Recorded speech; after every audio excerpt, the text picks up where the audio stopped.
Eh bien bonjour, bienvenue pour cette vidéo Sudrail. On est aujourd'hui avec Fabien Villedieu qui est secrétaire fédéral à Sudrail. Et puis pour cette vidéo, on va aborder la mise en concurrence du transport ferré de voyageurs et plus précisément les trains express régionaux que sont les TER. Alors Fabien, où on en est aujourd'hui de l'ouverture à la concurrence des trains TER? Alors l'ouverture à la concurrence au niveau des trains TER, ça date de décembre 2019. Voilà, donc cette ouverture à la concurrence, elle se fait progressivement et aujourd'hui, ce qu'il faut savoir, c'est que on appelle ça, c'est la concurrence pour le marché. Pourquoi c'est pour le marché? C'est-à-dire, contrairement à la concurrence sur le marché comme les TGV, en gros, vous avez entre Paris et Lyon le choix entre plusieurs compagnies. Là, vous n'aurez pas le choix. En gros, l'autorité organisatrice, qui peut être la région PACA ou la région Île-de-France quand vous êtes à Paris, elle fait un appel d'offres. Celui qui remporte l'appel d'offres a le monopole pendant, ça dépend si c'est un contrat de 10 ans, mais il y a même des contrats de 22 ans. Donc vous n'aurez pas cette possibilité de changer de compagnie. Voilà, vous aurez toujours, vous passez d'un monopole public à un monopole privé. Donc ça, c'est le système de concurrence qu'ils ont mis en place au niveau des TER et au niveau des trains intercités. Voilà, avec un système d'appel d'offres où vous aurez la même compagnie. Ce qu'il faut savoir, c'est que pour faciliter la concurrence, au lieu de faire des gros blocs comme toute l'Île-de-France ou toute la région PAC ou Hauts-de-France par exemple, qui sont des grosses régions, ils ont décidé de découper ça par lots, des petits lots géographiques. Par exemple, en Hauts-de-France, il y a 5 lots. Voilà. Ce n'est pas le choix qu'a fait l'Italie. L'Italie a fait un choix, les régions ont ouvert à la concurrence toute la région. Sur toute Voilà. la région, d'accord. Par résultat des courses, vu que les lots étaient beaucoup trop importants, les concurrents ne sont pas venus. Donc ils ont pris les leçons un peu de ça, ils se sont dit bon le gâteau est trop gros, donc on va découper le gâteau, comme ça permettra à des opérateurs de venir et que ça leur paraîtra un peu moins compliqué. Mais l'inconvénient de ça, c'est que du coup on va assister à quoi? Ça va être le retour des compagnies de chemin de fer d'avant. 1938, Voilà, avant. où il y Ok. avait plein de petites compagnies, ce que nous on appelle la balkanisation, donc la balkanisation du système ferroviaire. Et c'est vrai que le système ferroviaire, il est intégré et unique parce qu'il y a des coûts de mutualisation, il y a une logique interne, et là avec cette balkanisation, en plus là ils s'arrêtent même plus uniquement au niveau des trains, mais ils font ça également au réseau. Et vous allez avoir des compagnies qui vont développer des choses au niveau de l'infrastructure, qui ne sera pas la même infrastructure, avec pas la même logique que dans un autre endroit. Donc du coup, on va retomber dans un système complètement incohérent.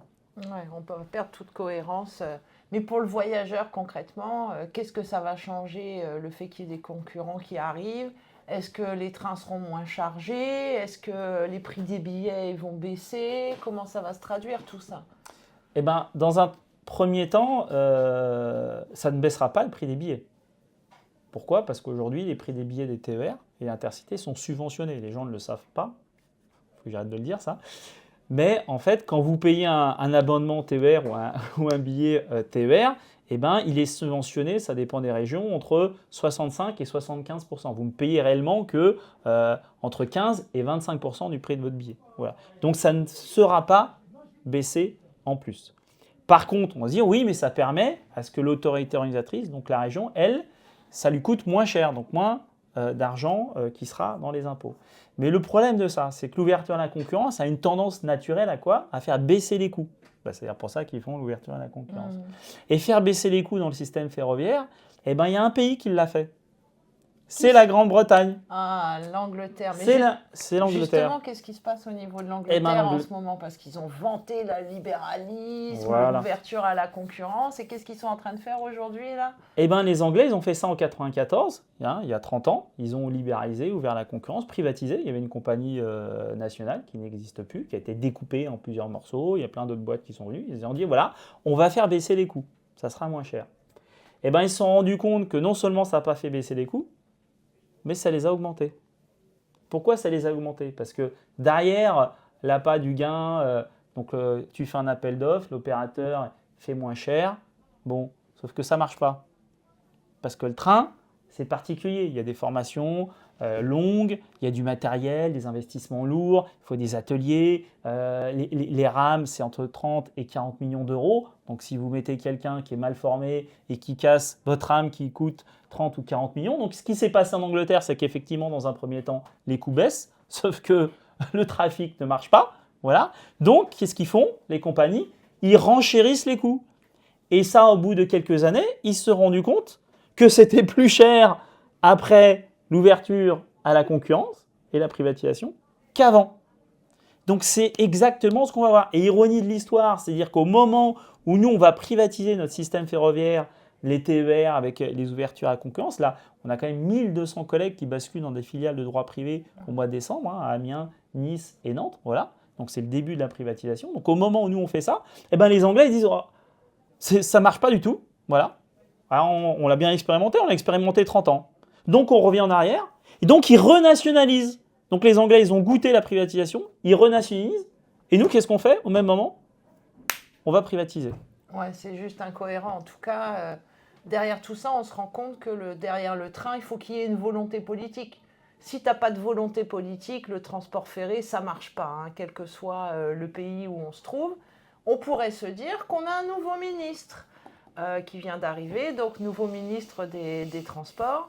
Est-ce que tu penses, toi, Fabien, que M. Durovray, hein, qui est donc notre nouveau ministre des Transports, est-ce que lui, il a la volonté de faire changer les choses et qu'est-ce qu'il va faire pour le TER dans sa politique? Eh bien lui, il a un historique. Hein. Il a pondu un rapport pour Île-de-France Mobilité où il a développé ce qu'on appelle les cars express. Voilà. Enfin, c'est les bus. Hein. Après les bus Macron, maintenant on va voir les bus Barnier. Voilà. Et les bus Barnier, ce qui est vachement bien, c'est que c'est pas cher. Pas besoin d'infrastructure, ça roule sur les routes. Voilà. C'est nous qui payons. C'est nous qui payons. Voilà. Et vous imaginez bien, acheter un bus, ça coûte moins cher qu'acheter un train. Et les formations des conducteurs, c'est beaucoup moins cher. Donc on va faire du service public low cost, qui coûte pas trop cher, qui va proposer aux régions. Parce que les régions aujourd'hui, elles se rendent compte quoi? Elles se rendent compte qu'elles vont avoir un mur d'investissement dans leur TER, parce qu'on leur demande de plus en plus, et c'est vrai qu'elles ont joué le jeu, elles ont mis de plus en plus de TER, et bien lui il va dire, pas de problème, t'as pas d'argent, je te propose des bus. Et c'est ça qu'il va faire. Mais ça, c'est un vrai souci, parce qu'aujourd'hui, finalement, ce ministre-là, au lieu de faire ce qu'on appelle du report modal, c'est-à-dire les gens ils quittent la voiture pour aller dans le train, et ben il va leur dire, vous allez quitter votre voiture pour aller dans un bus. Voilà, où vous serez à la périphérie de Paris, dans le bouchon, dans votre bus, vous serez très content. Voilà. Donc ça, c'est un vrai retour en arrière par rapport aux propositions qui n'étaient pas très très ambitieuses, mais par rapport aux propositions qui étaient faites. Bon, ça veut dire là, le nouveau ministre, on n'attend pas grand-chose à Sudrail sur ses capacités à reprendre en main le transport ferré. En tout cas, on sent bien qu'il n'y aura pas de volonté de maintenir le niveau qu'on a actuellement sur les trains en France. Bah, écoutez, on arrive encore à la fin de cette vidéo. Merci de nous avoir suivis.